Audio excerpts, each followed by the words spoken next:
ప్రియమైన దేవుని కుమారులారా, మీరు నిద్రించే ముందు కొద్దిసేపు దేవుని సమక్షంలో ఉండండి. మన జీవితాన్ని ఆయన చేతుల్లో అప్పగిద్దాం. ఎందుకంటే కీర్తనలు 4:8 చెప్పినట్టుగా, నేను శాంతిగా పడుకొని నిద్రించెదను. యెహోవా, నీవే ఒంటరిగా నన్ను భద్రతతో నివాసముండ చేసెదవు అని దావీదు చెప్పాడు. ఆయన మీద మన విశ్వాసాన్ని ఉంచినప్పుడు మన హృదయం భయపడదు. కాబట్టి మీరు ఇలా ప్రార్థన చెయ్యండి. రాత్రి ప్రార్థన. పరలోకమందున్న తండ్రి, ఈరోజు నాలో నీవు చేసిన కార్యాలకు కృతజ్ఞతలు అర్పిస్తున్నాను. నీవు నన్ను రక్షించి కాపాడి నాకు ఆహారం, బట్టలు, నివాసం ఇచ్చినందుకు ధన్యవాదాలు.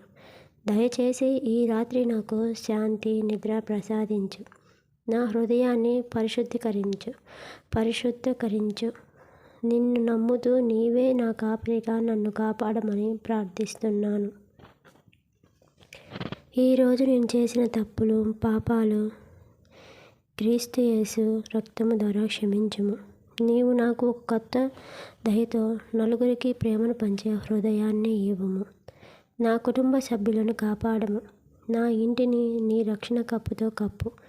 నీ అంగీకారంతోనే నిద్రపోవాలని కోరుకుంటున్నా. యేసుక్రీస్తు నామంలో ప్రార్థిస్తున్నాను తండ్రి. ఆమెన్.